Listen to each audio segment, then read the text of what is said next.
right, good morning. Top trend this morning on X, Occupy CBD Tuesday. Second top trend, Ruto must go. That's how hot things are this side of the Sahara. Things are boiling nicely, if you could say that. And of course, this is a morning cafe. My name is Fred Indimuli. How hot is a coffee from your side of this country? It's really Stanley Nyeringeti. You're about to have a terrific Tuesday this morning, about to be one very interesting one. We're going to see if whatever happened last week on Tuesday might going to also happen. Well, some events of the same, as you say, hashtag Occupy everywhere, hashtag Occupy CBD. This is the panel that we're going to have. We're going to see members of parliament of the National Assembly. If they voted no, if they voted yes, watakuwa natuambia. Yes, plus of course a lot of discussion around the president's interview on Sunday with top media editors. So yes, Farma Alim, James Gakuya, Beatrice Alachi, members of the National Assembly, alongside Alex Mwathi, political analyst, will be in studio for that conversation. Do stand by for that. Coming up later also, just to see if the momentum of this Gen Z revolution is still there. They'll be telling us. Ken Babu, Youth League Chairman of Democratic Action Party Kenya, DAPK, as well as Fred Moko. He's a youth advocate, as well as a political analyst. Stick around for that. But first, to the headlines. Short and straight, Ruto's budget doublespeak. Yes, President said the government will need to borrow 1 trillion shillings. Exactly what did he mean? That's a big headline on the Daily Nation. On the other side, let's say, yes, between a rock and a hard place, and an image of the president there on the front page of the Standard. Yes, a lot of discussion on that interview the president gave the media on Sunday. Another short and straight to the point. Kwenye gazeti la Taifa Leo, hatutaki mazungumzo. Sema maneno yetu haya washirika, mashirika mbalimbali. Ukurasa mbele wa Taifa Leo hapo. Murkomen on the spot for delay lowering expressway toll fees. These are different tangent, but yes, something to talk about. Expressway and how costly it is for motorists using that route. People Daily is doing the Lord's work from last week. Greedy MPs get hefty salary rise, and they've plastered the photos there. We'll be coming to this photos just to name them, each one of them. Yes, and it's very interesting that we can have this kind of headline when everyone is agitated about the cost of living in Kenya. Oh, yes. And today, for the first time I've seen on a Tuesday, the Star has gone with what everyone else is talking about. They talk about new generation hell for old guard in 2027. Okay, fine. They talk about 2027. We're talking about the now. And a very interesting image of protesters there on the front page of the Star. This being Tuesday, this is commendable. They've listened to you. Yes, let's cross the border and take a look at what's big in Uganda. The Daily Monitor this morning goes with this headline. Nabanja wants the poor to pay the price. The overseer of government business says that the government would start dragging citizens to the police to record statements to explain why they're still poor. Hey. Yeah? Some things you read and you can't believe. Yet the government has sunk billions of shillings in household income generating programs to lift them out of poverty. You can imagine being frog marched to the police station. This is why I'm poor. Nini bado wewe ni maskini. Niko na madeni sijui ngapi. Nini. End of an era, Mwanga to pass baton to Akol. This is something else. Kabaka reassures subjects on his health. Museveni reads riot act to official over EU TCL deal. Yes, but you should not be poor in Uganda. That is now against the law. Oh, yes. It's a good place to live. You're literally on your toes. Yeah. Just in case you... Lazima maintain standards. But then I'm now curious, what is the limit of being poor and being rich? They must have those standards. Up under poverty mefika, don't cross. Don't cross. Yes. On the New Vision, government starts counting all pensioners. Oh yes. Find details of venues for manual head count inside page 5 of the New Vision. And that's as far as Uganda is concerned. Crossover to Tanzania. Kwenye gazeti la Mwananchi, serikali ya awamu ya 5 ilivyofuta ufalme wa Manji. And this gentleman has been on the front page even since yesterday. He lost his life, I think, earlier this week in the US. They also say nani mtekaji. Wimbi la madai ya watu kuteswa yazua sintofahamu. Viongozi wa dini wainyoshea kidole serikali. Jeshi la polisi Waziri Masauni asema ni uhalifu kama mwingine. Yes, abductions making it to the front page of a Tanzanian newspaper. Of course, it's big discussion in Kenya as well. Extrajudicial killings as well as abductions. Something similar in Tanzania. They're saying they're still blaming the police force there of arbitrary abductions. Manji is back here, and they say the rise and fall of Yusuf Manji's business empire. Yusuf Manji, who died in the US on Sunday, who was once a powerful and influential entrepreneur, presiding over one of the biggest business empires in Tanzania. But his fortune started to falter after Dr. John Pombe Magufuli, who was elected president in 2015. And they continue these conversations. But then matters road infrastructure is always on the front pages of Tanzanian papers. Today they say how SGR Express train is likely to change lives. Oh, yes. Yes. That's how the news is being covered in the region, and we'll be looking at these headlines, especially the local ones, later on, just to see what the big discussions are. Let's take a look at the traffic situation in Nairobi now, and the roads are looking clean. Today being Tuesday, and with the anticipated protests in town, not a lot of traffic heading towards town. If you look at Mombasa Road all the way from Lolongo, Imara Daima Capital Center into the CBD, it's looking green as at now, meaning not much traffic from there. Even Jogoo Road, and this is an indication of the kind of traffic we expect. You can see it is green at this time of day. It's almost 6:10. Usually you see spots of red along that road. There's nothing like that today. Even at Makadara and Botella, even next to the City Stadium roundabout, nothing much, meaning very few people are moving towards town. Thika Road too, and you look at the usual trouble spots. Pangani Interchange, there's nothing. Yes? There's a Pangani Interchange here. There's nothing much. Okay. That's Matatus, and probably going in the opposite direction at all stops. Yeah. But if you want to know the traffic situation, you usually look at the trouble spots. The Pangani Interchange is usually one of them. At this time of day, it's usually red. Right now, nothing to report from that direction. Similar story to be told about the other roads, including Waiyaki Way, all the way from ABC Place into town. Nothing. No red spots anywhere. Let's take a look at the southern part of Nairobi, and that's Ngong Road. Ngong Road 2, not looking bad at all the way from Junction to the City Mortuary roundabout, and so is Langata Road. Yeah. So yes, the traffic situation today is very different, not typical of a Tuesday morning, probably because of the protests. So, but we do expect a lot of activity inside town much later in the day. All right, and we'll be telling you and giving you live pictures of the same when and where it will be happening. Let's take a look at the weather. According to the Kenya Meteorological Department, so they released a new forecast from today all the way to the 8th of July. And we start with the rainfall forecast. As you can see, majority, 3/4 of the country will be receiving less than a millimeter of rainfall. That means it is very dry conditions. Let's focus on even the light blue areas as forecast.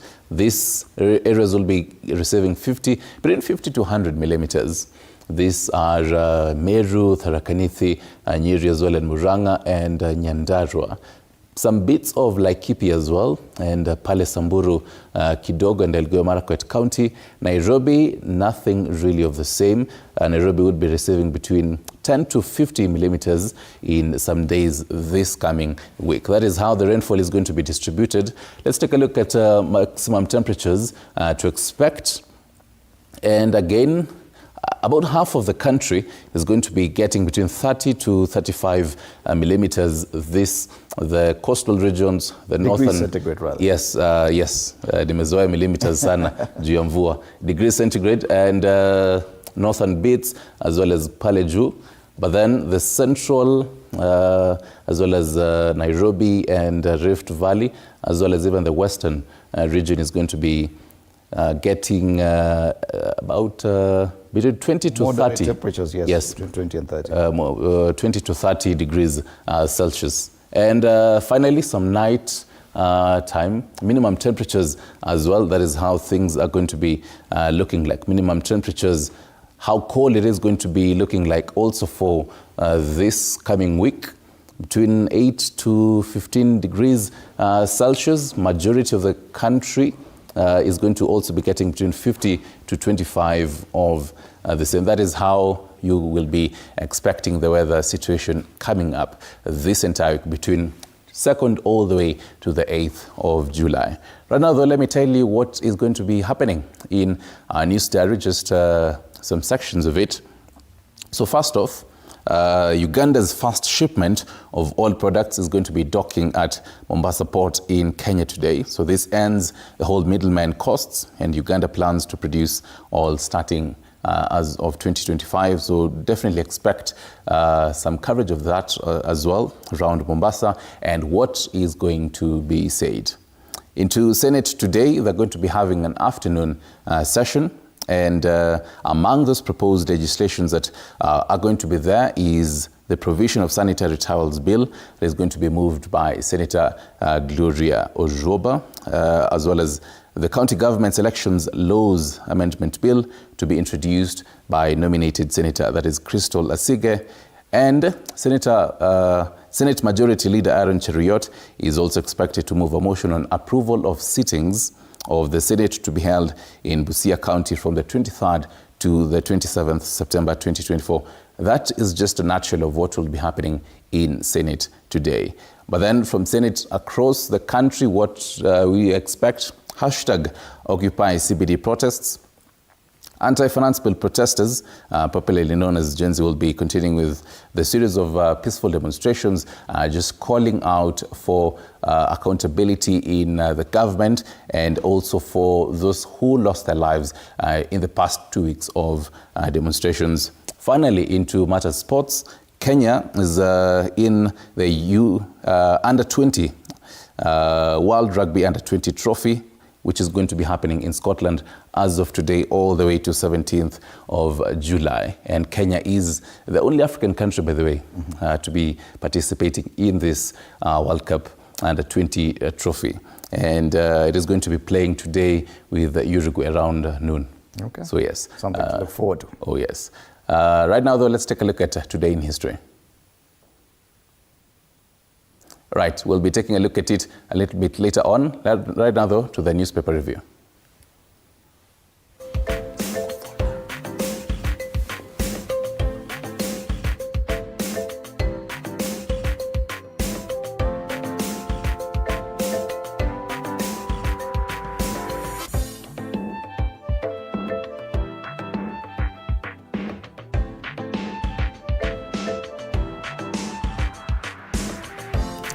All right, let's start off with a Standard this morning. Between a rock and a hard place, that's a big story on the front page of this daily. And they say, decisions. Today, the youth are occupying everywhere to honor their fallen comrades and to put pressure on the government on matters governance.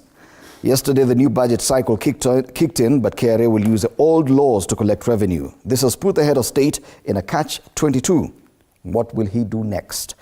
An image of the president there as he spoke at State House to senior media editors. Some quotes here on the front page with regard to the same piece of news. Hearing responses towards questions asked has only propelled us to come out in large numbers. This is a student, Gabriel Stanley, commenting on the president's press conference on Sunday. Someone else, another student, Leslie Christine, she says, if he's not even aware of the 12-year-old boy's death, that just shows unpreparedness. But the president says there are intelligent people in Kenya to differentiate what is good, yes, but these people don't understand the damage they are doing to the people and the economy. That's the president. Of course, that's a big story there on the front page, and it is still captured extensively. They say many voices of Ruto, faced by a panel of seasoned editors. President William Ruto tried to empathize. At some point, he exhibited anger.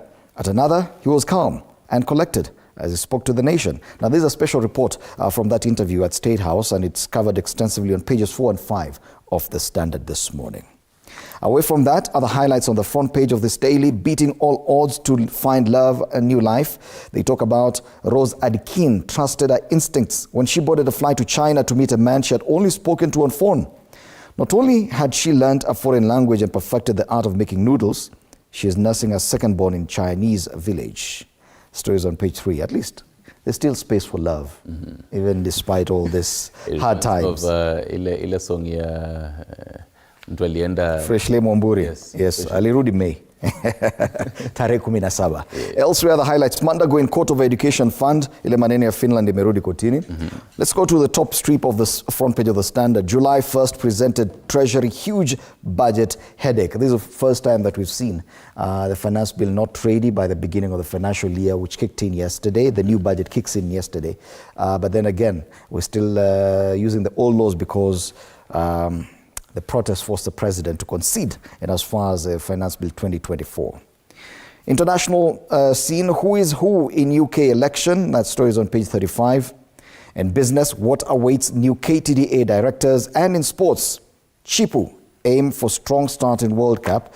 So we flip the page and take a look at the sports, usually on the back page of the Standard. Matters Euro 2024, Dutch in perfect control of their destiny.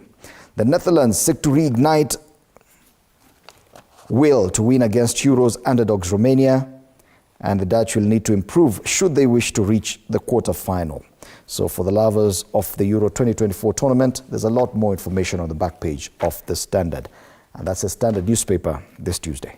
Interesting headlines on the front page of Daily Nation. The big one there, that famous photo of President William Ruto during that interview.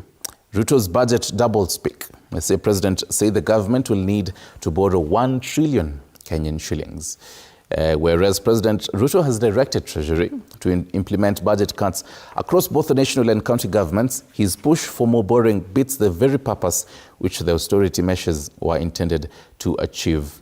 And on the left scroll, they say cooking oil, soap prices set to go up. And I'm pretty sure when someone just sees this, they're probably wondering, bei ya mafuta tena inapanda. Let me give you a context on this bit. So they say the East African Community Council of Ministers, more coverage on this is on page 6.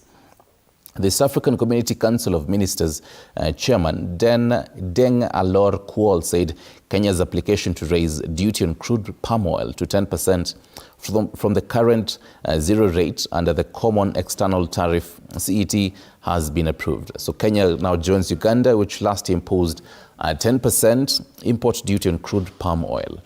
And this will increase the cost of everything we make from crude palm oil, that is cooking oil, cooking fat, margarine and oil, that by 10%. So usione your favorite brand imeongezeka, unashangaa what's happening. Other headlines are on the very top scroll. No police officer has been killed in Haiti. That is according to Inspector General of Police, Japhet Kome, and he refutes social media claims on attacks of 7 officers. 3.2 billion Kenyan shillings cash for elderly release. Fred, jipigie makofi finally. Tumefanya nini? Jipigie makofi kwanza. Ayo, acha bana. Sikia hii, money to be deposited from tomorrow. In a 3.2 billion Kenyan shillings cash for elderly released. Pesa yenu inakuja finally. Let's move on. And a very interesting headline that might actually just keep that fire burning in you and you'll kumekasirika hii weekend yote. Listen to this. Scandal how Russian fertilizer donation vanished in high seas. So over 564 tons of fertilizer donated to Kenya by Russia last year disappeared in the high seas. That is according to new details, exposing a possible theft of the agricultural input reveals. This is according to a reveal by the Auditor General, just showing there, Nancy Gathungu, speaking in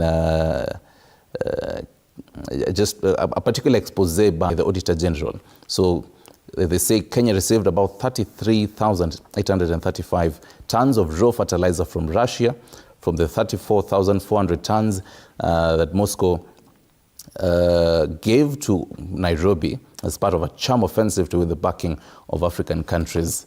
Kidogo ya hiyo imepotea hivyo.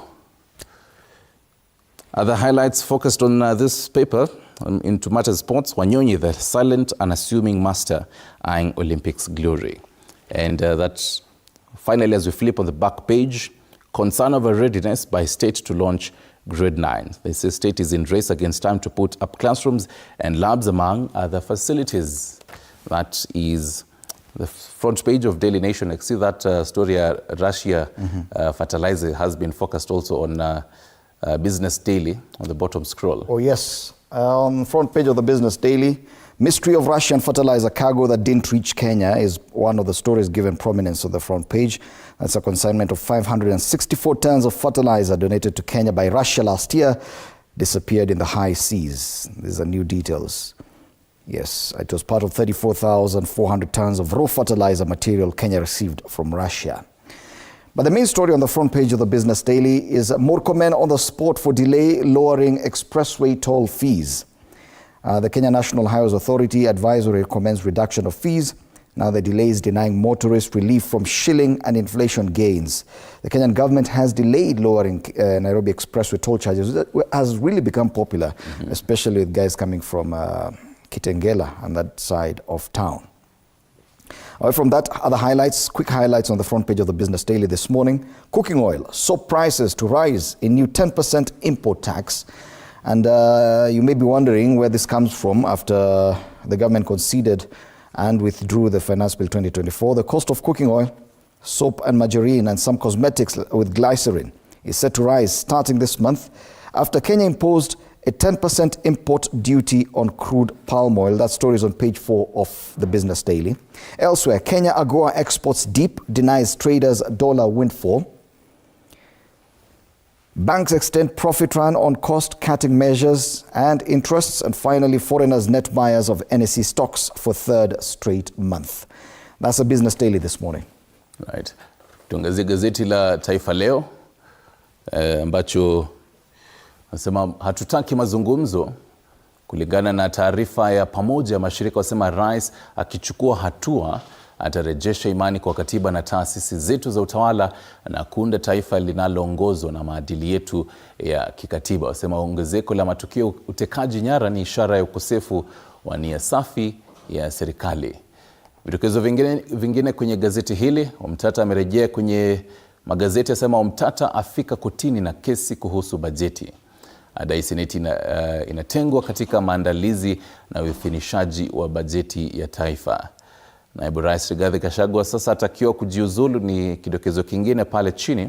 Sema viongozi wa Kiislamu wamtaja kuwa mnafiki anayependa kurushia tu wengine lawama. Haya, kwenye masuala ya afya, kaunti 10 za kosa chanjo ya watoto.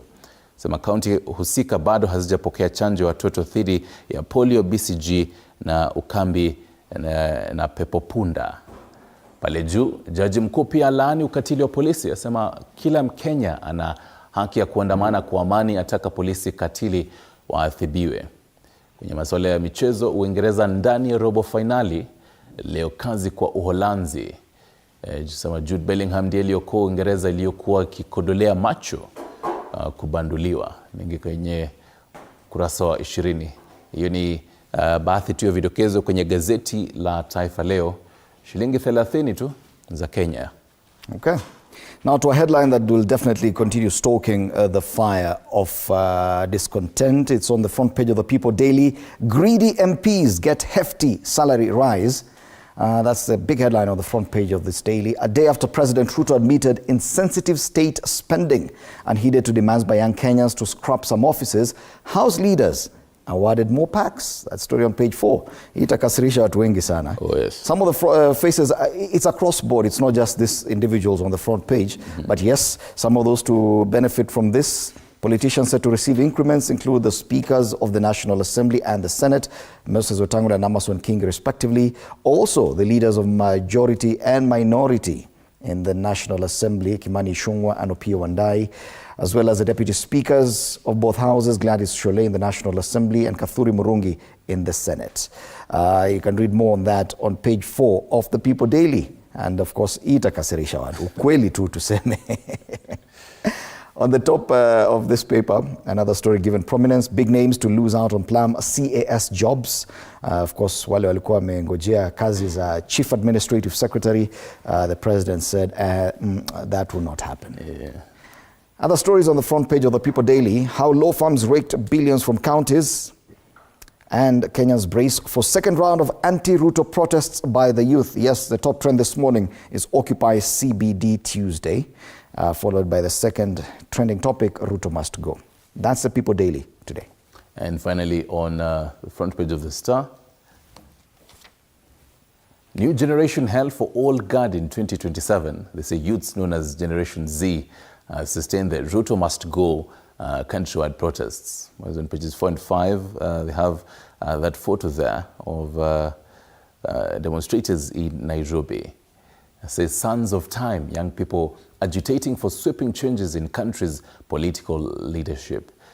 And that is also one of those, if you're going to have structures, as much as people are saying we don't need leaders right now, but then are we going to see a new crop of leaders emerging from this old revolution, even come 2027, even calling for the end of voter apathy. Other headlines on the bottom, Ruto under pressure to overhaul government. Also say Kirinyaga man earns a living by recycling waste. And something else, female rangers are breaking barriers to conserve wildlife. Those are the headlines on today's free paper of The Star. All right, let's go to the cartoons. And the cartoon on page 17 of the Daily Nation talks about the abductions vis-a-vis arrests. This cartoon is by Victor Ndula. And yes, it's written there, you know that signage where you go to the optician and you're forced to read something on the wall. So we have ABDUC, basically spelling abductions by the police, the president, and the CS for Interior, Kithure Kindiki, are insisting those are arrests, not abductions. That's page 17. On page 14 of the Standard, Harry. Harry cartoons, you see Harry and you know the cartoon is going to be a bit complex. But yes, he talks about what's happening in Kenya, but the connection between the IMF, the government of Kenya, the MPs, and what we are seeing on the streets with the protesters facing off with the police. So the president is in chains. The chain is being held by the IMF. And the president has his hand on parliament, who are the MPs, who are holding the common mwananchi on chokehold. And they say hard times call for hard measures. And the hard measures are the killings of the Gen Zs by the police. A bit complex there, Harry, but then again, we get the story. That's a standard. Finally, Stano's take. Stano's take on People Daily. I think I can try to zoom in and out kidogo. One of the, kwa church, they say praise God on the left. Mwingine anasema praise my government. Akiwa ameshikilia, mmoja anashikilia Biblia, mwingine anashikilia pesa vizuri pale. And the commentator anasema, is it politics of church or church in church of politics? All right. Yes. The relationship between the church and politics. And of course, that has brought a lot of discussions, and we'll be looking at that and a lot more. The headlines today are very interesting, and we'll be having this people in studio. 3 members of the National Assembly, Faraba Alim of Dadaab, James Gakuya of Embakasi North, and Beatrice Salachi Dagoretti North will be in studio for this conversation, alongside political analyst Alex Mwathi. Do stand by for this and a lot more. And you can be part of this conversation as well through our social media pages on X at TV47 News and on Facebook, TV47 Kenya. You can tag me. My X handle is at Fred Indimuli. Nyerungita _ after that conversation at around 8 a.m. on Biashara Tuesday, we're discussing the impact of this protests that have been going on businesses, specifically countrywide, and just getting to know how much has been lost. And even today, as we expect more protests, what can a business person, if you're going to be listening in to us, what can you really do to even protect your business in case something happens? Stick around for that conversation. Also, coming up later, we discuss with the youth on just getting the whole youth perspective. Ken Babi as well as Fred Muku will be joining us for that. 22047 is our SMS number. 0793 267 279 is our WhatsApp number. Don't go too far.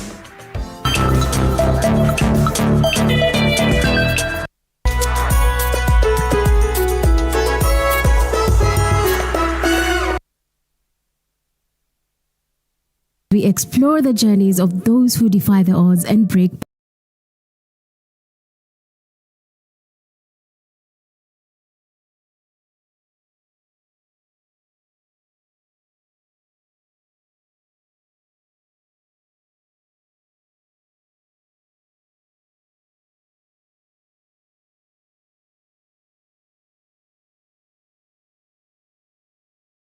autism, how to farm. motivate, It's never easy, but what we do, the best thing is to work with another parent who has an elder child than yours. And break through the barriers one story at a time. Push your boundaries beyond the limit. Saturdays at 8 p.m.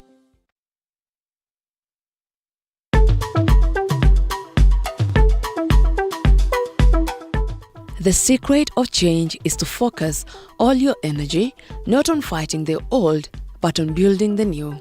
Socrates, father of Western philosophy.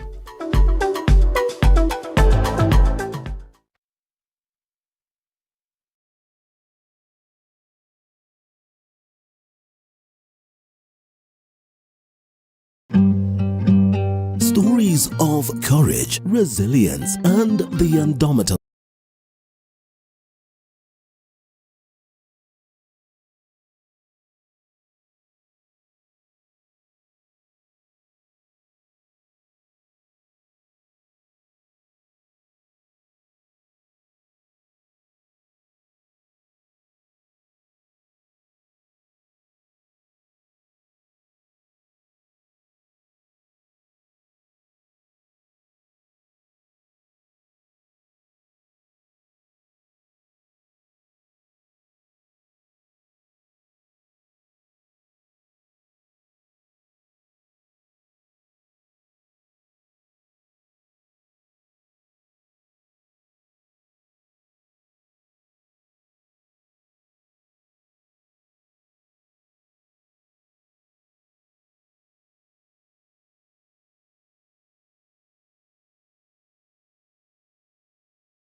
It all. Tune in to The Grind, where every episode is packed with insights, The person who is serving customers, always be a customer-centric. strategies, When you pay attention to detail, you get luxury items. and stories to fuel your ambition. Don't just dream it, grind it. Mondays at 7:30 p.m.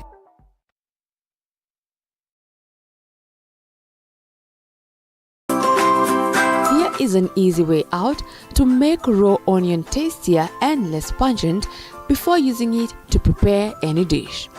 After you cut your onions, put them in cold water and soak them for at least 15 minutes. Properly drain and eat away.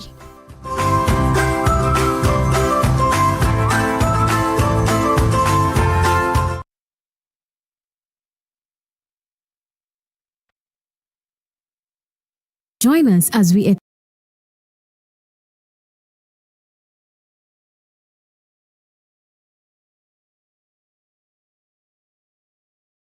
In parenting a child with a special need or whatever disability, family life becomes a bit complicated and you may end up raising the child on your own.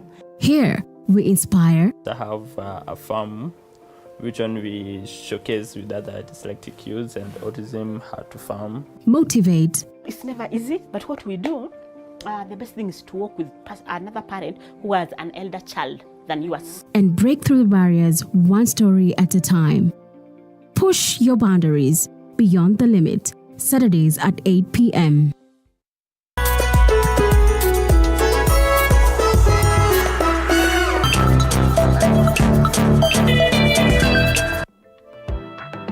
All right, welcome back. You're watching Morning Cafe on TV 47 with me, Fred Indimuli. A lot to talk about this morning on State of the Nation.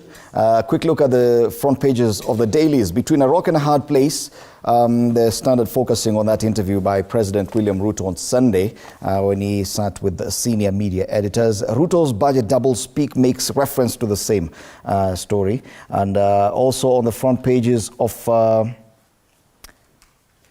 Taifa Leo, hatutaki mazungumzo. Mashirika chama cha wanasheria, chama cha madaktari, muungano wa wanahabari na wa Kenya na mashirika kadhaa ya kijamii wanasema mazungumzo hayafai. Kwingineko, on the Star, the new generation hell for old guard in 2027, still linked to that story. I think it's only the People Daily that has taken a different tangent. They're talking about greedy MPs getting hefty salary rise. And I think this is a very different kind of headline this morning. And we'll start from there. This morning, a privilege to have in studio Farama Alim MP Dadaab, Alex Mwathi, political analyst, and James Gakuya MP, Embakasi North. Good morning, gentlemen. Karibuni sana.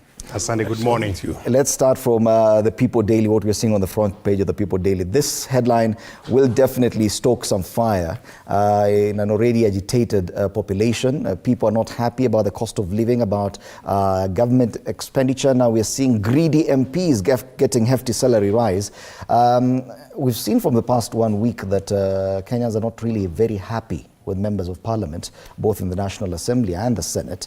We do have two members of the National Assembly who were present in the House when protesters breached parliament precincts last week. Now, when they see such a headline today, even without any further explanation, this will cause a problem, Bonafara Mali. Don't you think?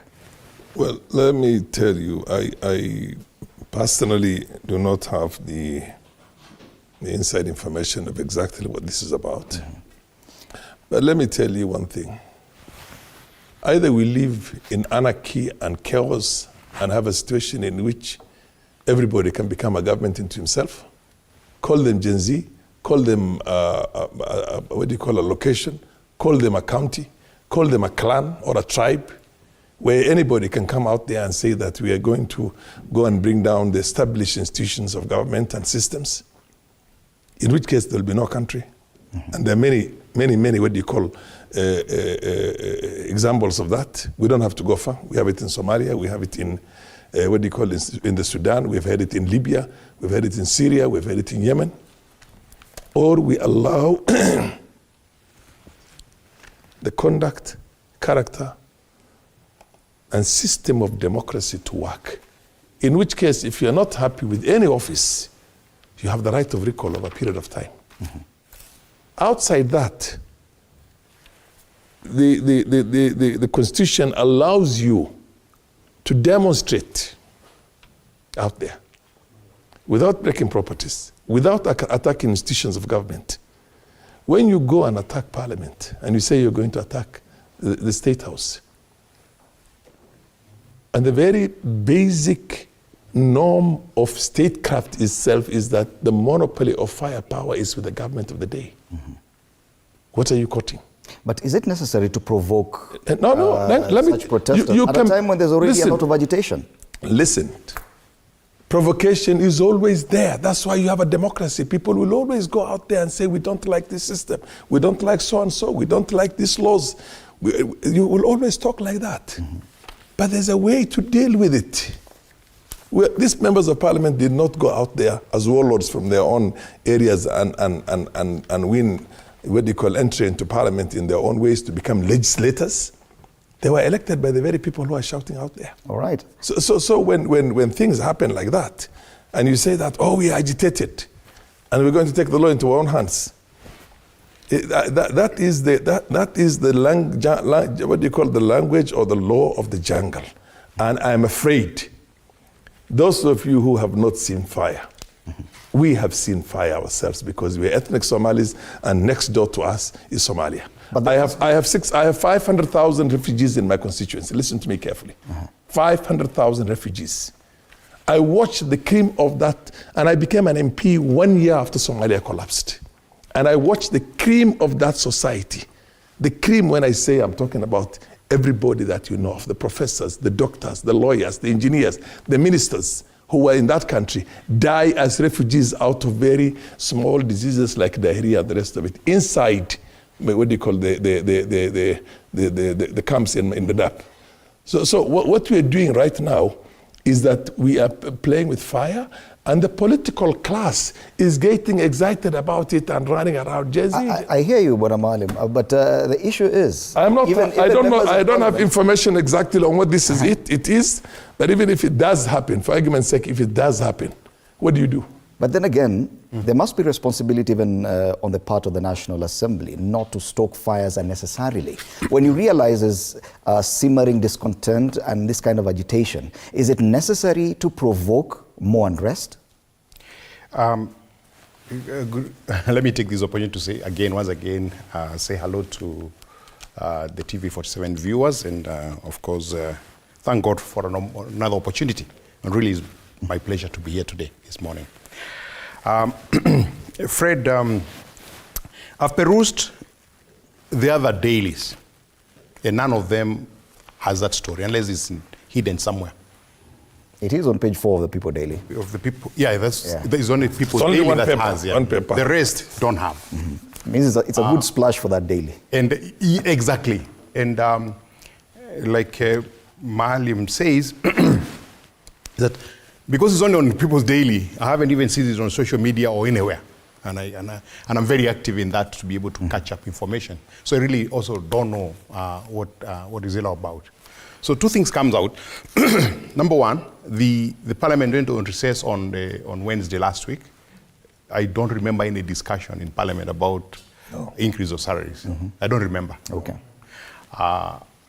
So one thinks that if is one paper out of 4, and knowing the effect of dog biting a man, that would, man biting a dog story it would be, I would expect it to be splashed on every newspaper. Let me give you some context to it, because I have the story here, just for the information.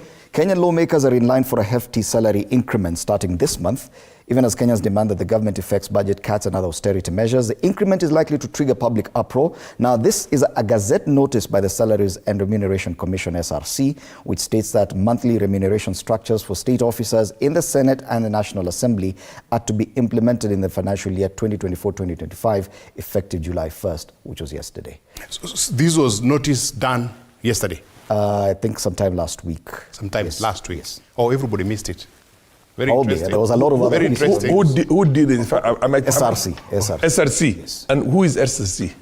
Who is SRC? I'm saying either way. Salaries and Remunerations Commission itself, which is supposed to be an independent commission. Yes. Which essentially has very little love for members of parliament to be between me and you. You get my point? Hang on a minute. No, look. To become sensational, I know media thrives on sensationalism just like this, and you'd also want a Gazette notice. Hang on a minute. Who does the Gazette notice? It's not the Speaker who does that. It's not members of parliament. It's not even the Parliamentary Service Commission which does that.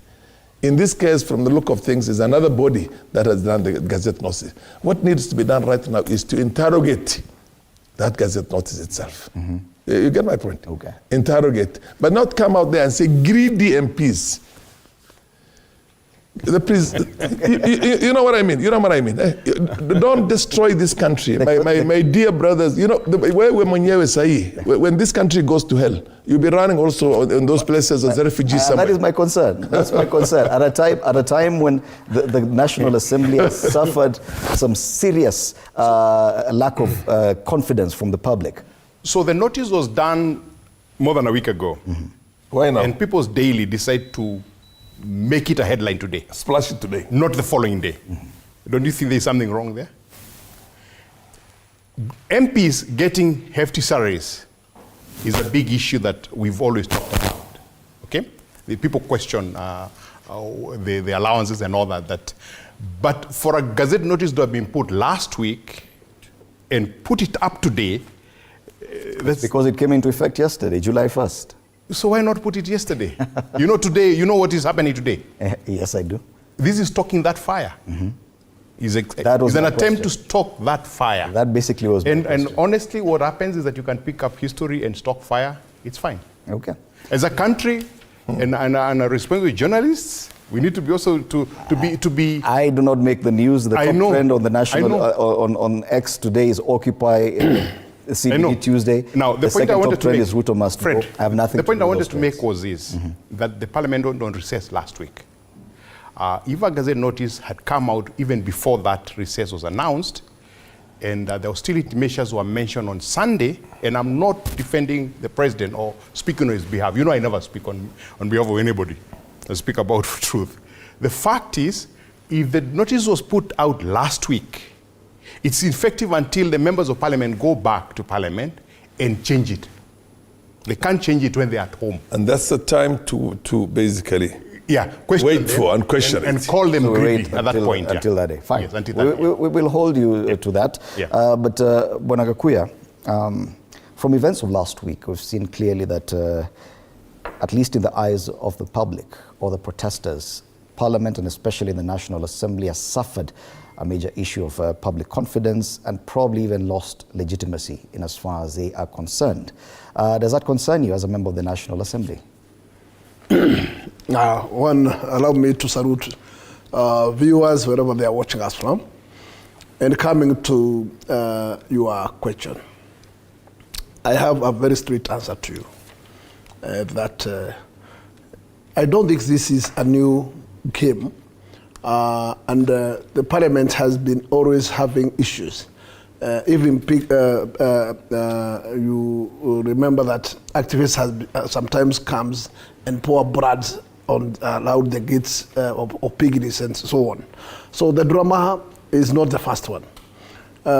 Number two, let me say, as much as we would like now to portray a picture that Kenyans has lost confidence in the members of parliament, me, I would say big no. A single issue of a matter to do with the finance bill, these cannot demonstrate any justification that the public there out has lost confidence. Number two, the measure or percentage. Who can tell me what percentage is against and what percentage is pro? Because as of now, I have not seen anybody who is 40 and above on the street. And still, that's a big percentage of Kenyans. But we have seen these young Kenyans out there demonstrating, demanding their rights, which is okay. And what I would say is that I would urge Kenyans to be within the law, because the law has to be applied by everybody.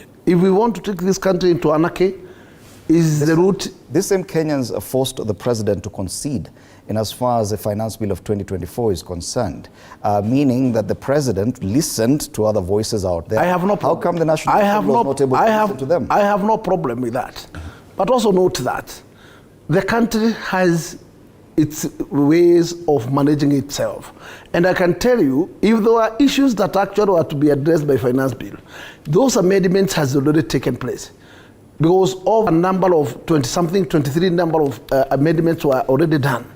And things that members felt that actually were totally effects to the public were totally amended and others completely removed from the finance bill.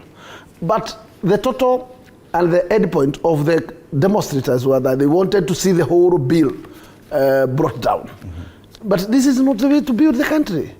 Yes, even though today we can still be here for hours and hours, we cannot say that actually the country should not, because one, there are various number of issues that actually were so there and important in that finance bill, which most likely in this particular financial year we are not going to deliver.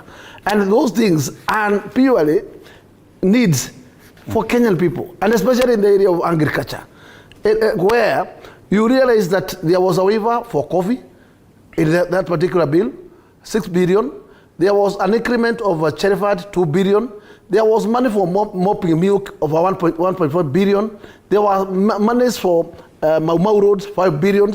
If we are not going to achieve those things, do you think that those things are going to be achieved by a member of parliament or Kenyans? Yet we saw members of parliament when the president delivered that concession speech within State House, that there are members of parliament seated right behind him and who are applauding as he withdrew all the clauses in that bill. These are the same members of parliament who are fighting to bulldoze the bill through through the House. One thing I would say, depending on the outcome of the clamor, then there was a need, because the public raised a red flag. And once the public raised that kind of a red flag, as a president, what is what it costs? Then it is to call it off, because they are the one demanding for it to be called off. And in this particular case, I would say, both the members of parliament and the head of state led in the same script, because yes, the clamor was at a tune where then we are going to lose the country. Who do you choose? Do you choose to retain the finance bill or to lose the country? Okay. I think the wisdom is just withdraw the bill for the people to be happy. Okay, hold that thought. Let's take a break now so that we can come back and include Beatrice Elachi, MP Dagoretti North, into this conversation. You're watching Morning Cafe on TV47.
Welcome back. You're still watching Morning Cafe on TV47 with me, Fred Indimuli. I'm still in studio with Farah Maalim, MP Dadaab, James Gakuya, MP Embakasi North, Alex Mwathi, political analyst, and Beatrice Alachi, MP Dagoretti North.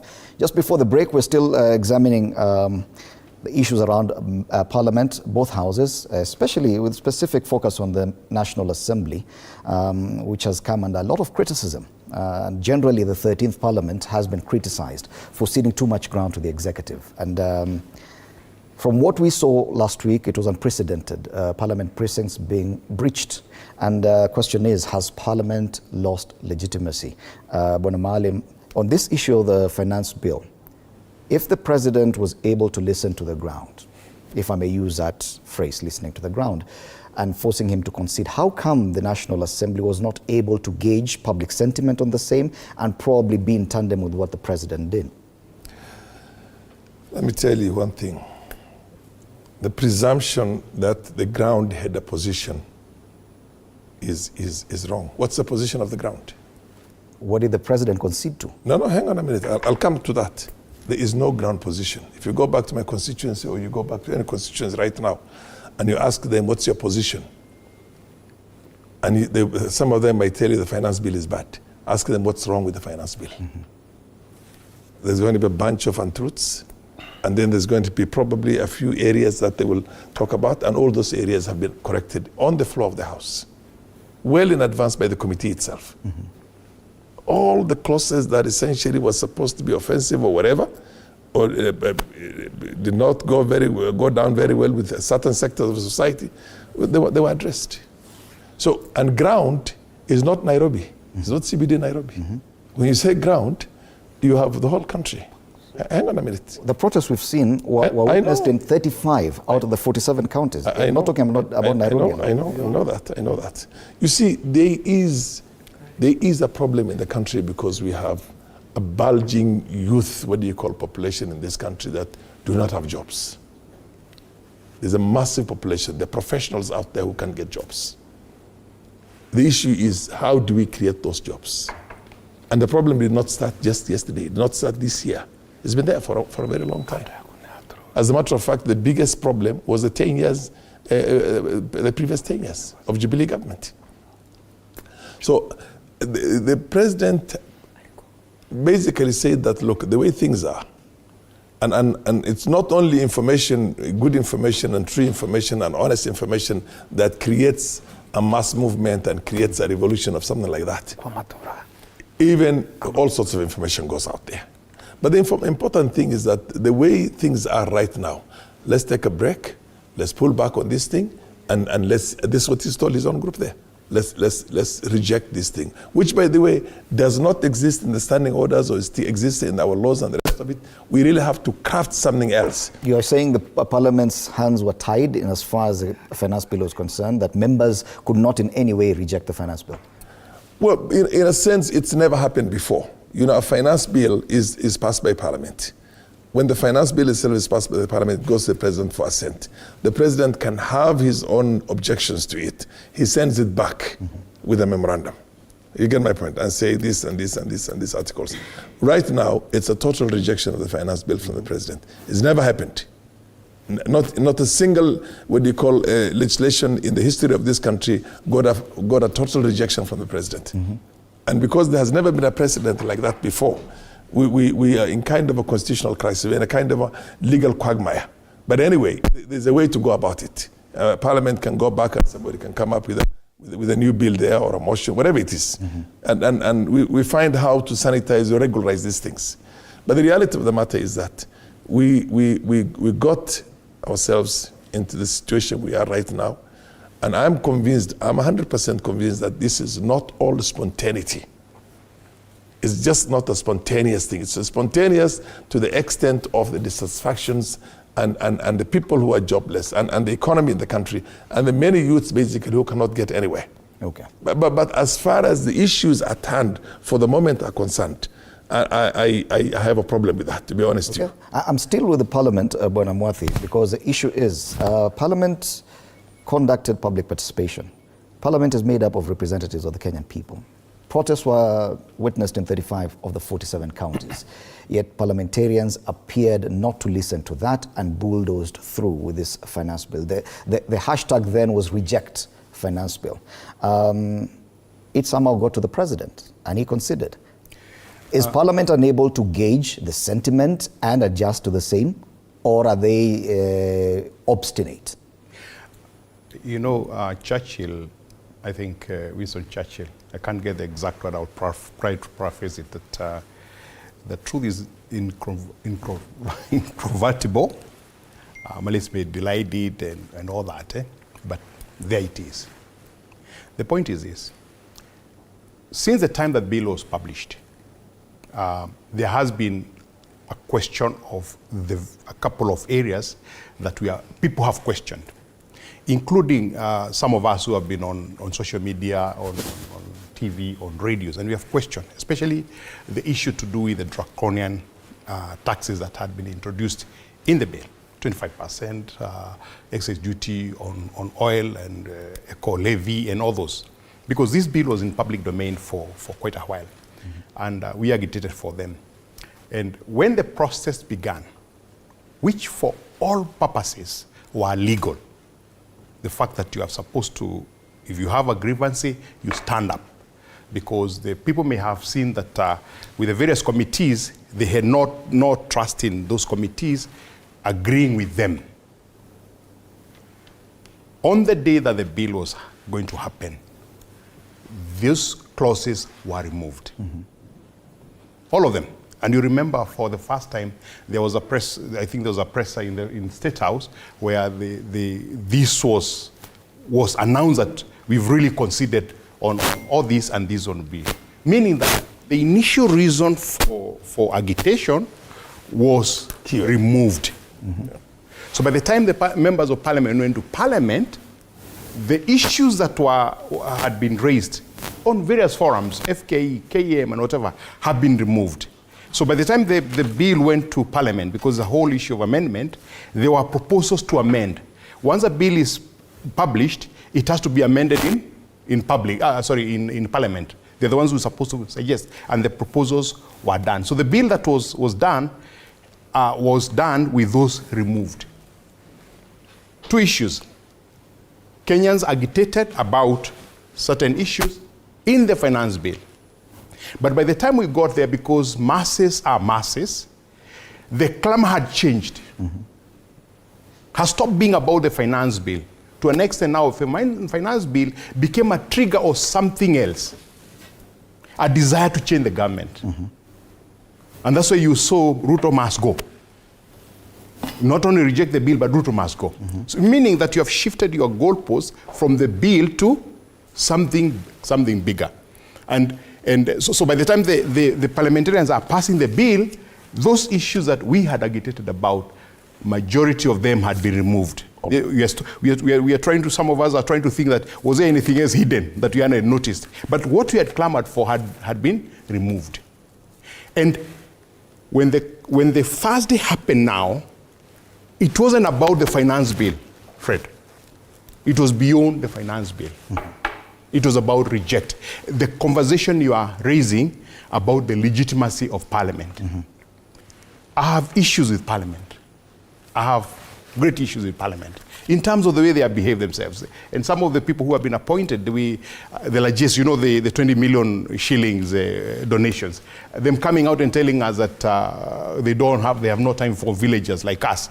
You understand what I mean? Some of them don't even have time to attend parliamentary sessions. Exactly. They don't have time to. So I have issues. I had issues with the 12th parliament, 11th parliament. I have issues. But there's something that we must understand. Okay. We are a constitutional country. So the constitution determines how we deal with issues that we disagree with. Because away from that, and I'm not talking from a position of being a member of parliament. Today I'm privileged to have three of them next to me. I'm not talking from a privilege of being a member of parliament. Is a desire that without this framework of law, the outside is anarchy. So that if we are not happy with the MPs, what does the Constitution allow us to do? And that's what we need to interrogate. Okay, let's bring we can't have a street mob justice determining legitimacy. Running country. Yes. Let's bring in Beatrice Elachi into this conversation.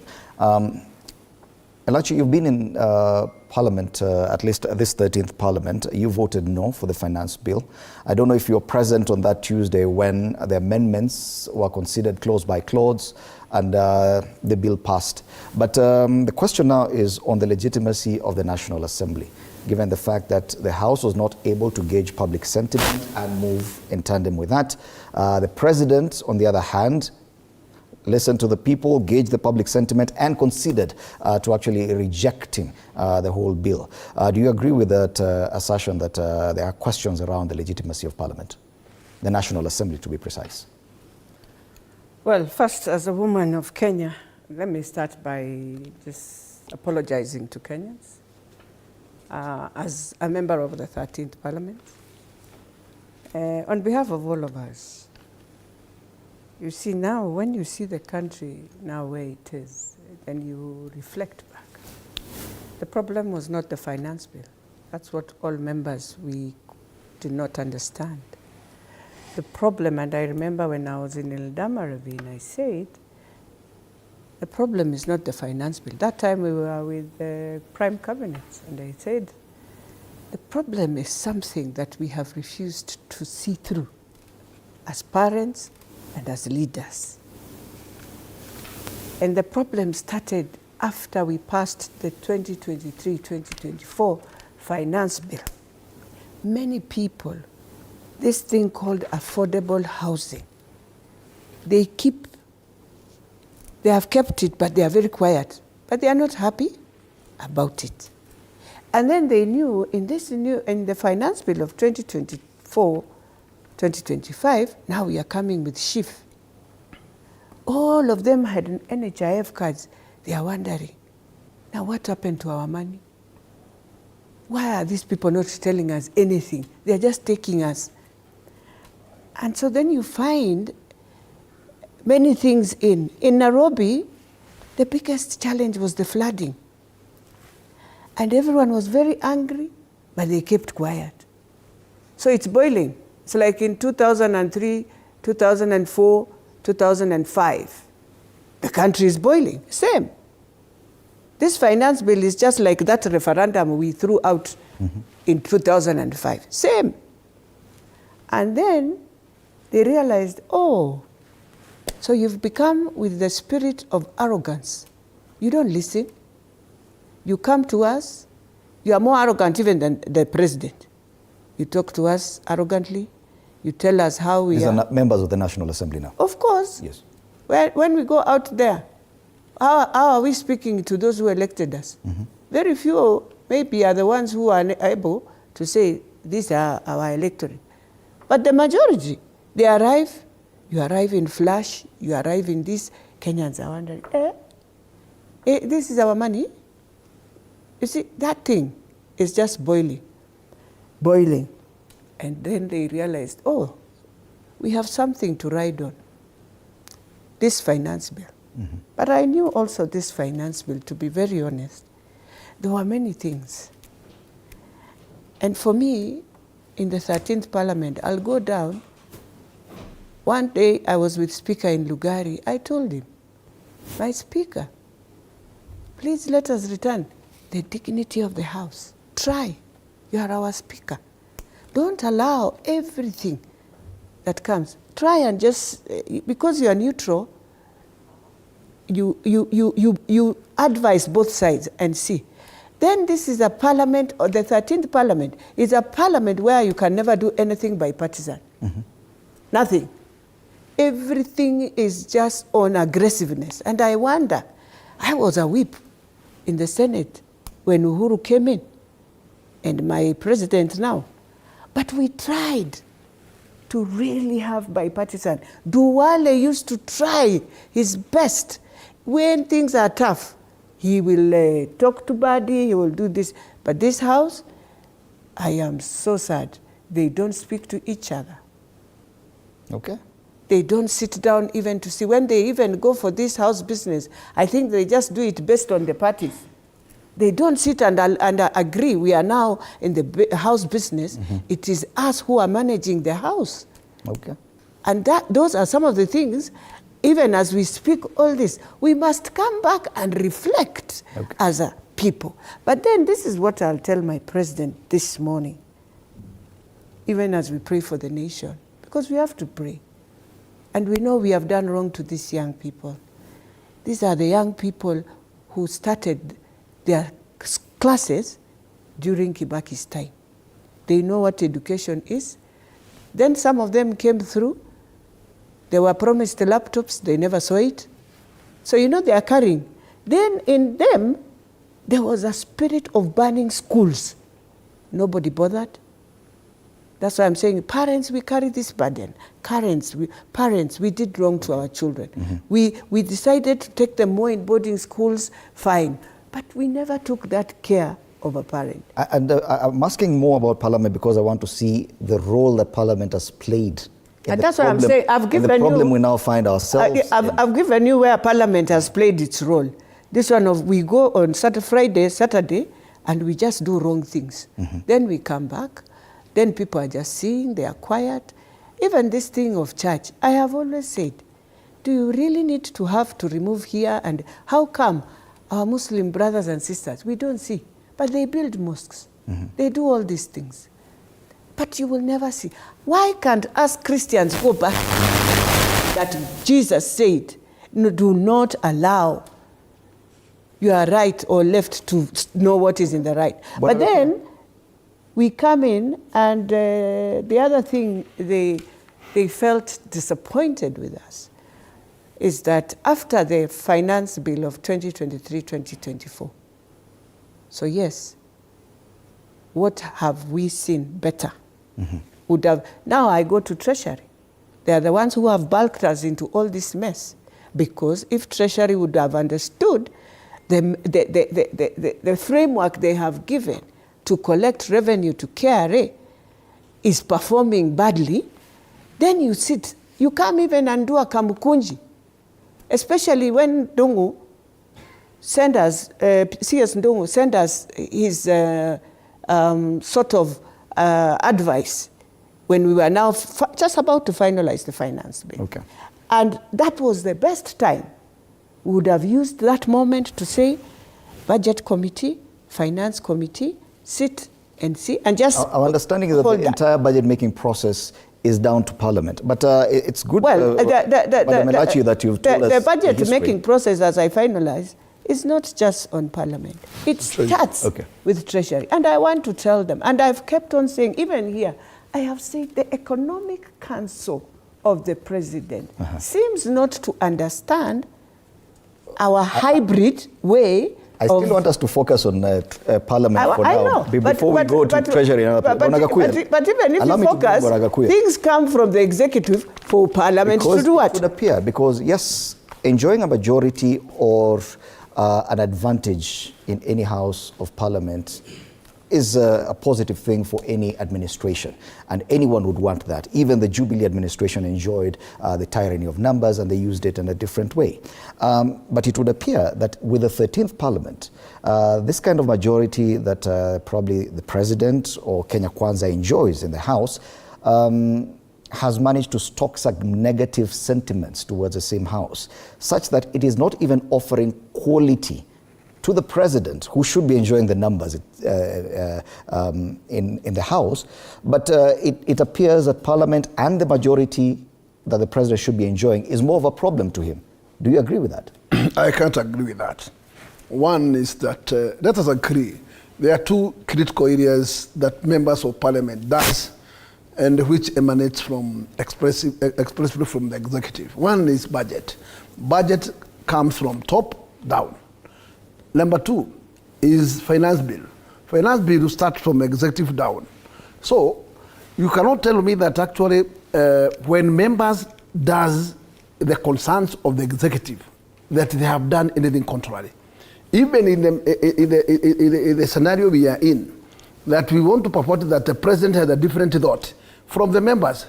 President was part of the members all the way. If he was convinced that actually whatever the Parliament is cooking is pure poison to Kenyans, he could have advised the Speaker or the Majority Leader to just close the bill at the second reading. There was not even a need for it to go to that reading. It tells you that the president carried the day with the members all through it, until when things become different. And that's why the president asked the members, because he called them to the PG to State House before he made the pronouncement. And when he made the pronouncement, he made it together with the members. And he persuaded them that we have only 3 options. Option 1 is to skip. This is to postpone the finance bill. The other option is to sign it now. And the last option is totally to drop it. And then, depending on the information, because the also president gathers information from his informers, who has already informed him that, in fact, this matter should be dropped. And what he did is that he persuaded the members to go his way, and that's what happened. That does not mean the president was not part of the finance bill when it was being at the process in the chamber. He was part of it, and it was the drive from the executive. Then you can't tell me that today the president was reading a different script when the members were reading. The sentiment is whatever the president says goes. When he supported the finance bill, that's all the National Assembly could do. When he decided to concede, members of parliament were there behind him clapping for the same. And many people are asking, okay, don't they have a mind of their own? Let us say that, in fact, the scenario and the situation as it was, clapping does not mean that the members were so happy by the dropping of the bill. But in fact, the scenario forced everybody to concede. Okay. Yeah. Bonafara Maalim, you're among very few who've served in very many different parliaments. Yes. As far back as the 7th parliament. Yes. You've seen different sentiments towards parliamentarians. Yes. What is so different with the 13th parliament? How come there's so much negative sentiment towards this house this time around? Frankly,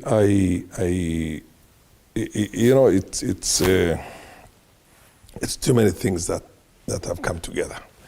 For the first time, we came out of an election and we got into a situation that has never happened before.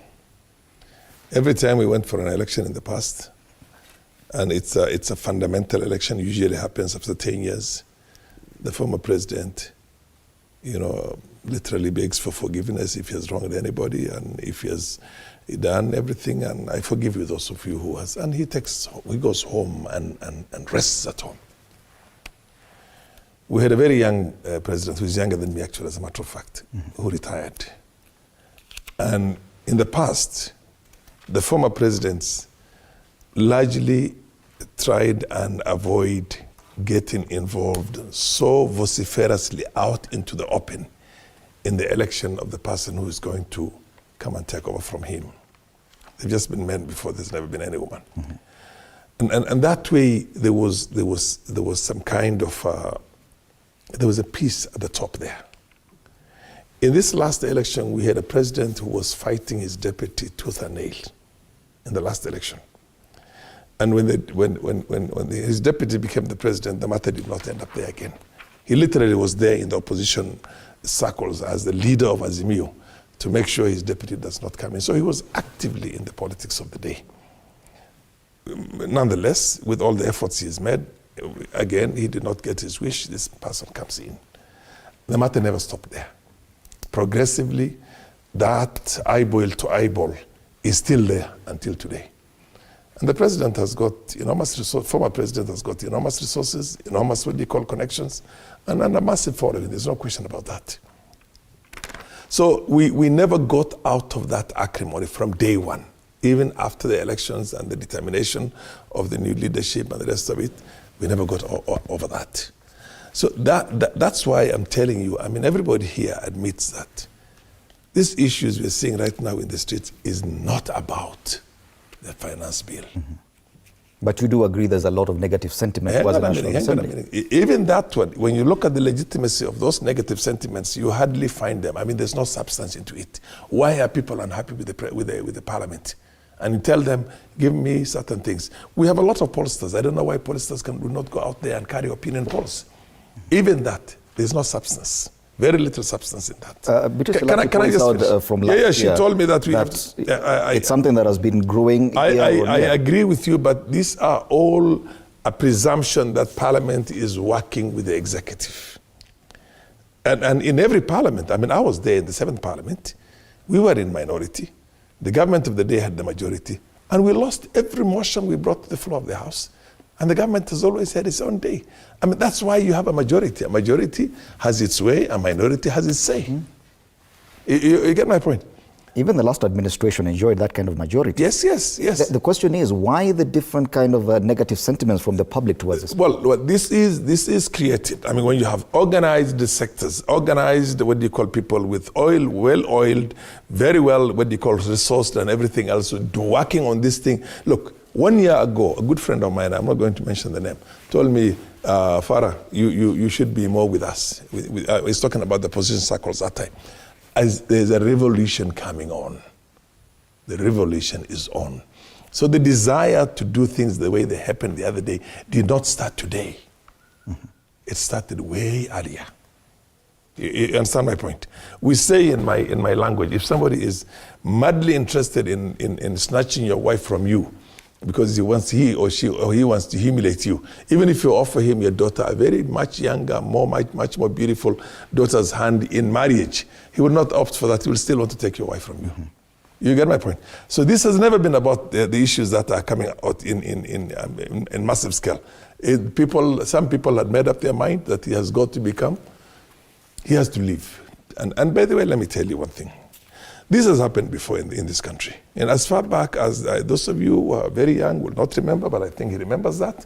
When Moi came into power the first time, he came in pure luck, sheer luck. Only 2 things had not happened. If Kenyatta had not died in Mombasa, and if Mbii was by his side, we'd be talking about a different country today. Kenyatta, in his own wisdom, more or less got the premonition of his own death and told Mbii, go to the family. He sent him away. And he called Mahiu and said, if anything happens to me, call Moi immediately. And that's exactly what Mahiu did. And immediately, what was the name of that man of anti-stock theft unit? Mungai. Who was so full of himself and the deep state that was there that he slapped a sitting vice president in the State House in Nakuru. You get my point? Did not get the information in time. By the time they got it, he had already been removed by Major Tonje, the guy who was going to become later on the Chief of Defense Forces in Kenya, CGS, Chief of General Staff, was a major that time. And Moi, they realized when Moi was already here in the State House. And of course, Njonjo and Mahihu and all the good number of people who are within that mountain area and close to the president wanted to see a smooth, transfer of that. In the shortest possible time, the issue was that the passing cloud. The passing cloud. And right now, hang on a minute. That transition and what happened with... Well, until we got a coup attempt. That never stopped. And before that, there was a change in the constitution. The change of the constitution was another horrible thing. You get my point? Before that, there was what you call the issue of those days they used to call them the Kiambu Mafia, am I right? The Kiambu Mafia. The issue of Jaramogi being thrown out of the center. Just for clarity, you're comparing that. Let me just finish. Yeah. The issue of Jaramogi, and of course the death of Tom Mboya. You get my point? And they changed the constitution to make sure that Moi does not ascend to the power. And the idea was to get somebody else from the same, what do you call? So there was what you call manifest destiny, an entitlement. And that went on until, of course, there was a coup attempt, and the coup attempt changed everything. And then Moi, of course, started using the instruments of government that he had at his disposal at that time. Even here, in the shortest possible time, from the highest levels, people were saying that he's not going to last for more than 2 years. You get my point? That Ruto should not last for more than 2 years. And so what I'm trying to say is that this is bigger than the stories we have out there, and the youth itself, the finance bill. It's never about the finance bill. You can see we changed it, every clause that was offensive. We changed it. And then he goes ahead and does unprecedented thing, which is, I reject the whole bill, which in my opinion is unconstitutional. You get my point? He says, I reject, and it's never done in the past. He rejects the whole thing to try and get to understand the country and talk to the country. He goes out of his way and sits with 2 journalists who basically berate him like one of their own and literally humiliate the president of the country in front of everybody. And the guy calmly sits in there and tries to answer every question and say, look, we have to protect the country. And every issue, including the taxes that were raised, let me tell you one thing. This country has gone into a serious debt crisis.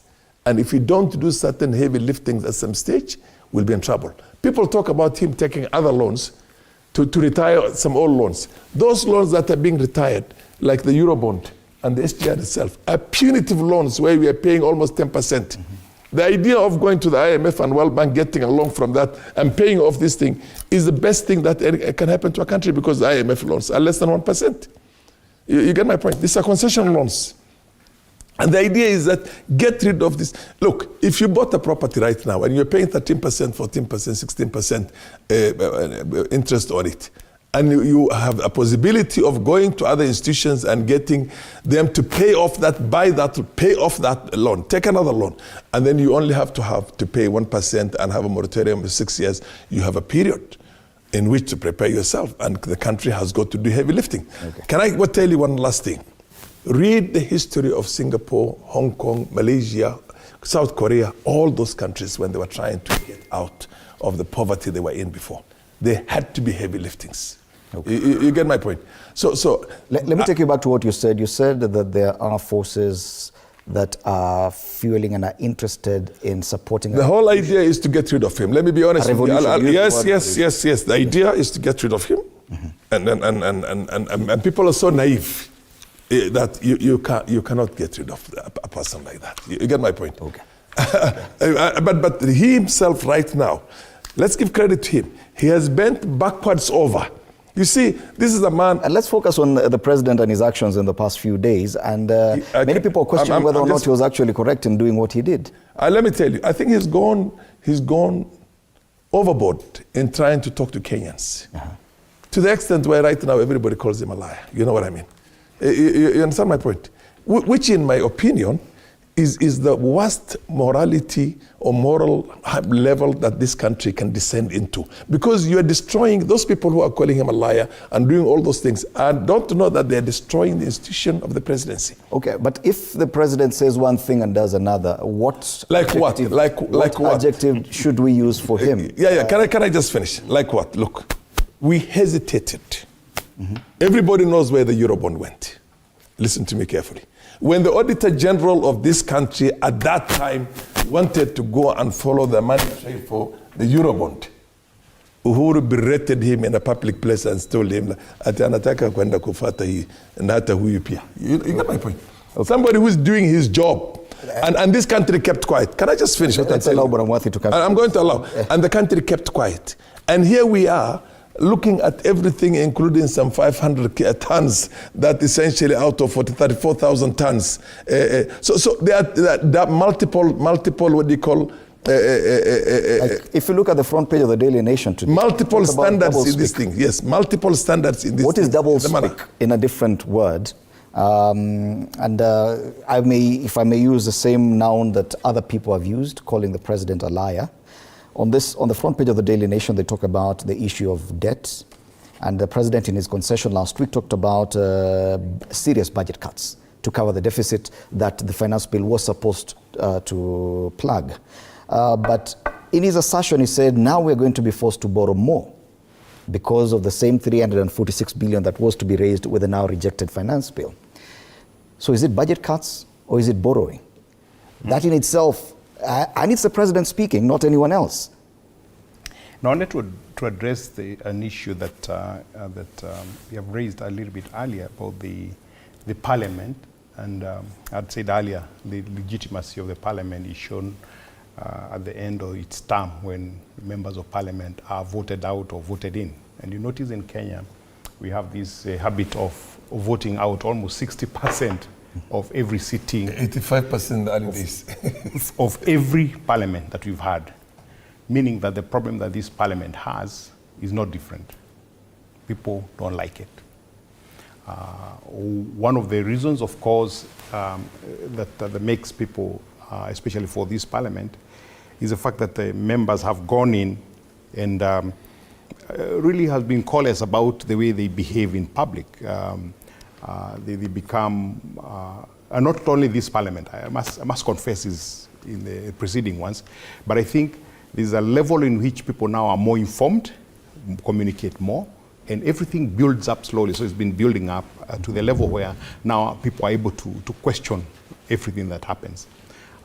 They've always spoken down on us, and we have people that are saying, hey, hold on, we are not waiting for that. We must speak out.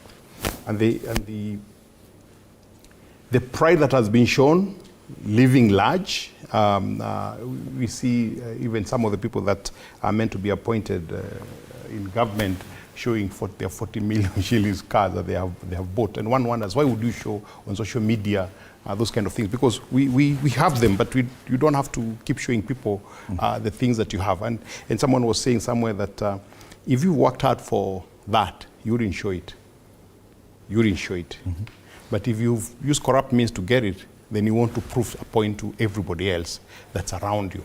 And that has been the problem in terms of the perception of the people on the members of parliament.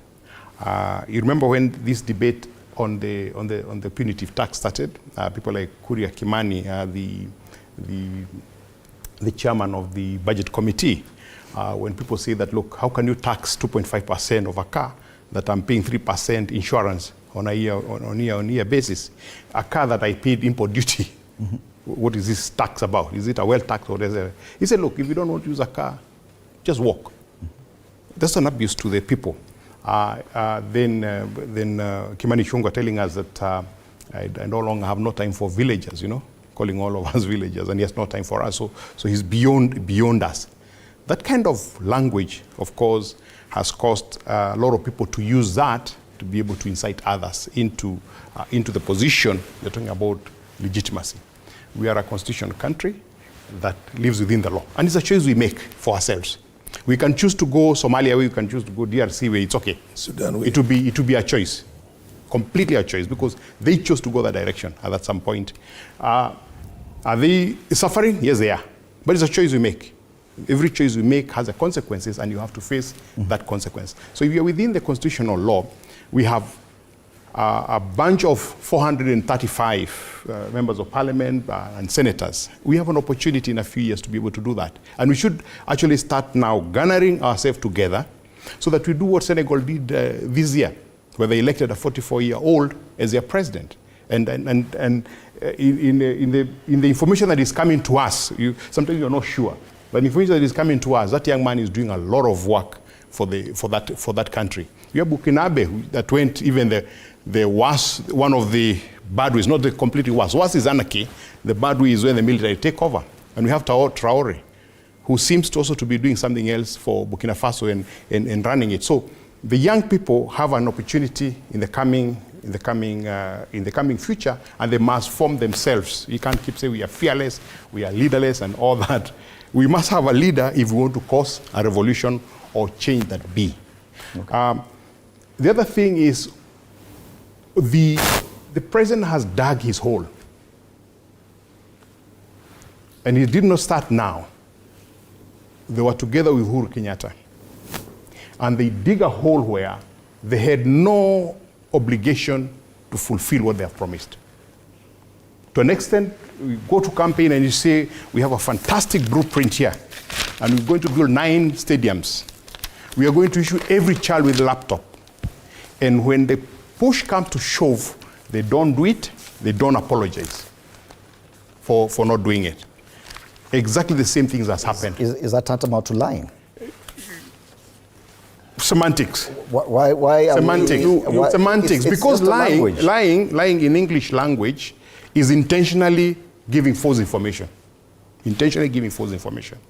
I may give information, but then when I reach where I'm going, I realize, oops, it's not possible to be done. The important thing is to be able to retract that and say, I apologize for having told you that I can do that.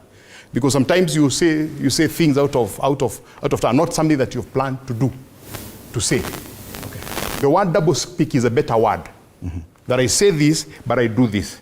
This is double speak is different. It's not the same as lying. Okay. And that's why Daily Nation today is very clear that the talk is double speak. Because I'm saying this, but I'm doing this.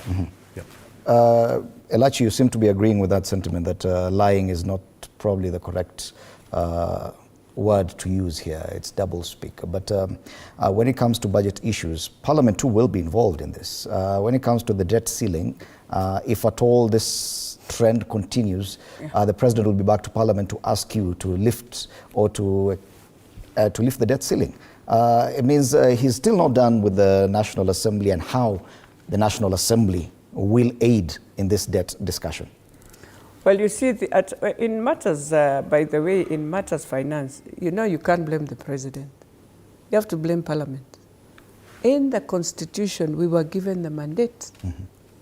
And so if we decided to hand over that mandate, then we have to carry that blame. That is one thing Kenyans must understand.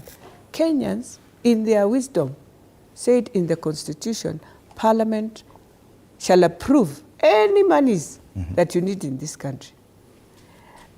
But then let me say where the challenge came in. You see, when we came into the new Constitution in 2013, because it's good to carry the blame, all of us, in 2013, we had said power has gone to the counties. And we had agreed the functions that were more social functions are the ones that went into Schedule 4 for the counties to deal with. And then we remained with functions at the national government, functions that are more policy. You guide now in policy. When they realized, when the national government realized, we might not have so much to deal with the country, and so how are we going to work? And they came in a very smart way, crafted a few things, and slowly now they started coming back, and they are doing now big projects and all that. The national government needed to have thought through. I know I'm not that smart, but now this is my opinion, and say, we cannot continue as a country if indeed we are in this 21st century and we need to see things move. Everything doing tender through government. The big roads that we have, we can take them just the way they did the expressway in the end. All those roads needed to have gone like that. Put in toll stations, because that's how the world is going today, because they know governments don't have money, so that you find money to do the social things. And then, that way, you have removed all that budget of roads can go to do something else. But we have refused, literally, so that we do tenderpreneurship, which I have been talking about and saying, this tenderpreneurship will finish Kenya, will make Kenya go to the worst.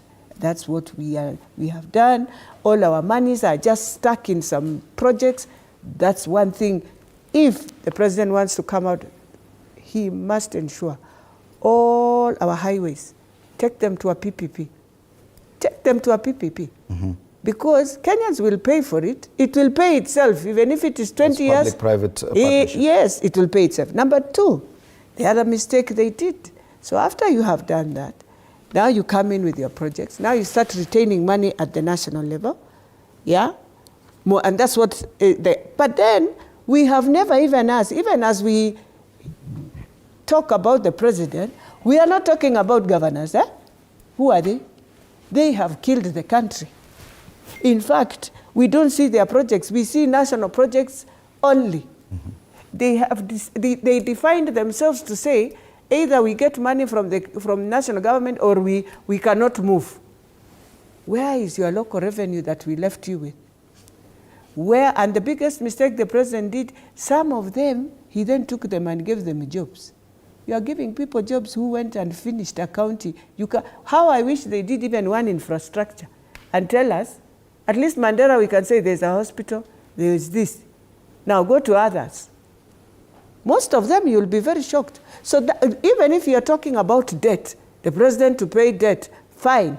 pay debt, but now we have to go back to the counties. As we are paying this debt, and one thing we want to tell Treasury, we are paying debt that we want to see how it is. Concession debt from this place was this amount. This debt was this amount. Eurobond did 1, 2, 3. If it did not work, we have people in the country, they have not run away. Yes. Okay. Let us be serious. If young people see us doing all these things, then it is okay. Number 3, then you do a lifestyle audit again. Then you start asking yourself, because there are even some people here who have really strained even the same investors. We have gone rogue. Everyone wants 10%. Even the lowest one wants 10%. How will this investor survive? Even when he's carrying just things on the road, everyone is doing what we call cess. Ile inakuanga ya county. That is what we are doing. Why will the country go blowing? And you want to tell me, those who are also in government, who are doing for you the papers like this, they do paper 1, documentation, CG writing, and they see, oh, so we have done all this document for 3 people, for 2 people, who? They are the ones who will release everything. Everything will go out. So it is not a time of blaming and saying, oh, this one. No, it's a time of asking and reflecting.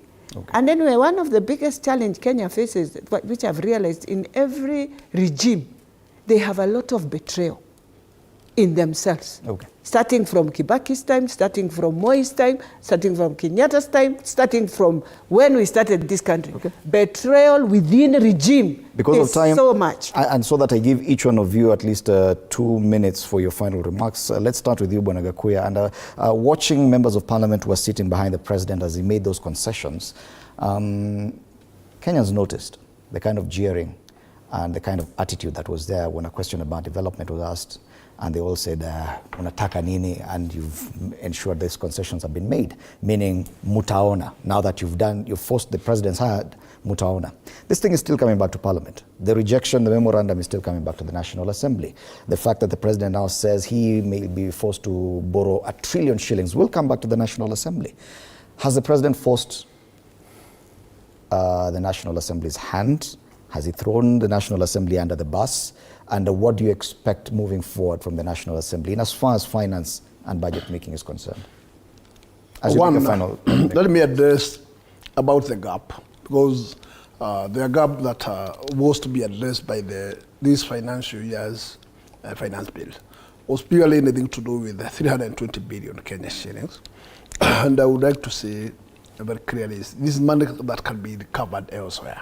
One, on what the system required to do is to first seal the loopholes, because the loopholes that actually creates wastage are too many. And I believe that, in fact, over 30% of the budget goes to waste. If those loopholes can be sealed, wastage sealed, then you can save a lot instead of getting back to Wananchi and asking for more. Just deal with what you have first and make sure that you consolidate together.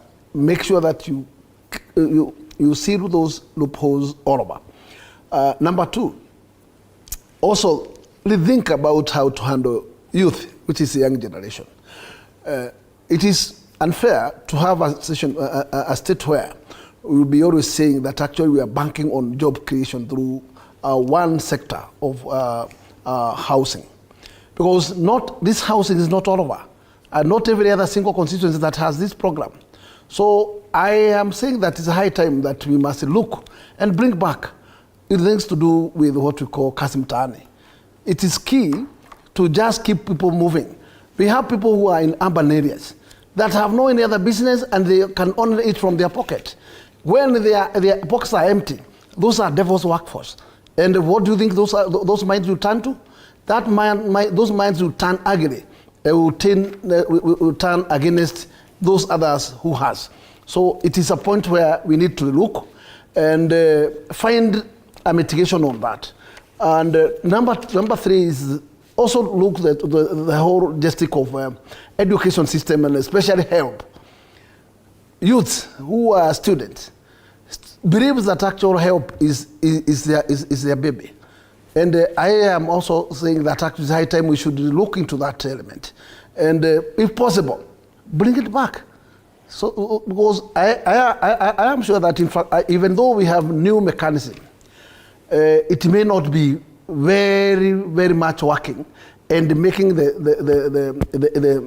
interest of the desire of our student come true. So it's an area of a gray area which we should all think. So to has order to handle youth.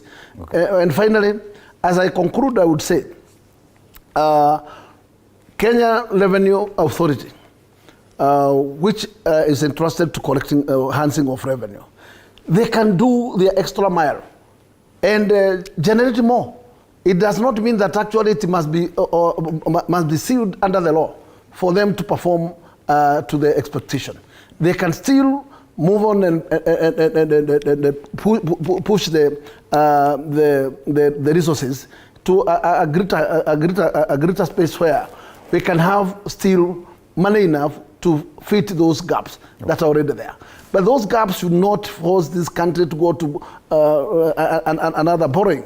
Okay. When we talk about another trillion, and the deficit was 320, then there we are not talking the best, because the mechanism there are not binding. Thank you. And maybe finally you can allow me, let us also consider that the whole budget of 4 trillion, which is budgeted in this financial year, a whole trillion was going to pay interest, not even debt. Okay. It is interest. So we must do something on that line for us to clear with the debts, so that we can earn. Thank you, Bwana. We can live what we can do to earn. Bwana Farah, debts or budget cuts, as you say, the rejection of the finance bill is unprecedented. So do we go the debt way or budget cuts? Final comments. Both. You have to both. I mean, it's when you decide. You know, let me tell you one thing. There's no country where people are not paying taxes. No country where people don't pay taxes. Now, the way to go about when you've got some serious debilitating debts, and by the way, I don't like the idea of trying to blame Ruto for the 10 years of Jubilee. In this country, when you're a president, there is nothing called a co-president. President is only one. The executive is only one. That is the alpha and the omega of that office. The deputy president, they can have all sorts of camaraderie and laugh in public, and he can keep on doing certain things. We promise this. But the reality of the matter is, at the end of the day, the buck stops with the president. And the deputy president is nothing more than a principal assistant to him. I can see Rigathi does not want to become a principal assistant. He wants to be much more than that. And that's why there will be a problem. Now, let me tell you, he himself was willing to, you know, one time back, there was somebody called Gromyko, who became a deputy secretary general, whatever, to the Russian leadership of those days, which was a communist. And people were wondering why Gromyko has lasted that long. He said, somebody said, Gromyko can sit on a block of ice with his pants down and still feign some happiness and force a smile. That's what you're supposed to be as a deputy. As deputy or vice president. You remember Moi as a vice president. I mean, literally, being there to always look happy, even under the most difficult conditions, was still there by the side of Kenyatta, Jomo. If we don't do heavy liftings, we will definitely borrow. We shall definitely borrow. The only way to avoid borrowing, and as Mheshimiwa from Embakasi says, the only way we can stop borrowing is for us to do an element of heavy lifting through certain taxes, and as Beatrice has put it, maybe turn all those what you call freeways into some kind of a turnpikes where everybody pays like the expressway. You get my point? And that way we are in a position to collect sufficient money to retire those debilitating debts. Okay. All this stuff he's saying right now is not about the debt, is not about the finance bill, is not about any of the issues that are equally very heavy in the minds and hearts of this country. Those young men you're seeing out there cannot be a spontaneous thing. They are organized. Let me tell you one thing. Okay. Whether they're coming from the outskirts of Nairobi or they are coming from the leafy parts of Nairobi, they are organized. And the idea is to try and remove this person for him to become so hot, and presumption is that he's just going to take a chopper flight and then get out of the country. Okay. It will never happen. Okay. It never happened. Listen to me carefully. It has never happened. That's your final statement. And no, it does not. My final statement is now, I'm giving you a final statement. I watched the one of Somalia. I watched the one of Sudan because I was very close to many good friends in Sudan itself. And the Sudan issue started the way this has started now. Today, those young boys and girls who were saying Gen Z or whatever it is in Sudan who started this thing, I don't know how many of them are still alive. You get my point? Okay. The country has been taken over by the rural boys who never went to school, who were the herdsmen and the rest of it, Janjaweed and the rest of it. The same will happen in this country. Let's not ban our country. And I'm saying it to the very powerful people who have either held positions like Uhuru and Gachagua and the rest of them and who think this is a child play. No, you will be the first victims. Let's not ban this country. Yeah, well, you will be the first victims if you choose to ban this country. Let's protect this country. And the president is trying hard. Let's give him an opportunity. Parting shot only because of time. I would just like to say this. Members of parliament and as part of the government, there are three arms of government, executive, legislature, as well as judiciary, that they have a big responsibility in terms of steering us away from this. And I just like to address them and say, look, you can't spend as much as you spend and keep saying that you don't have money and you keep borrowing. Look at the 3.9 trillion shillings budget and see the amount of money that is spent there for continuous expenditure, not for capital development. No one does that in anything. They need to cut down. You can't do 3 trips a month for the last 18 months and you tell us we don't have money. As a president, that is not correct whatsoever. They need to cut down and I want to remind especially the members of parliament, the words of Juan Ayn Rand. She wrote a book called Atlas Shrugged. And she was talking about governments that come out and the ones that can make successful. When you see that in order to produce, you need to obtain permission from men who produce nothing. When you see that money is flowing from those who deal not in goods, but in favors.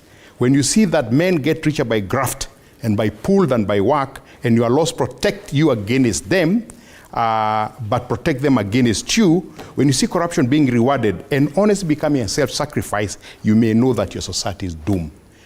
The last 2 weeks' actions in Nairobi and the whole of this country show this, that people are tired.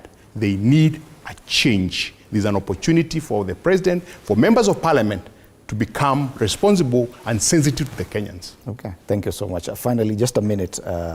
Well, for me, I'll just say this. A government that comes in and cries upon God is a government that has to have a lot of humility, because God loves humility, loves forgiveness.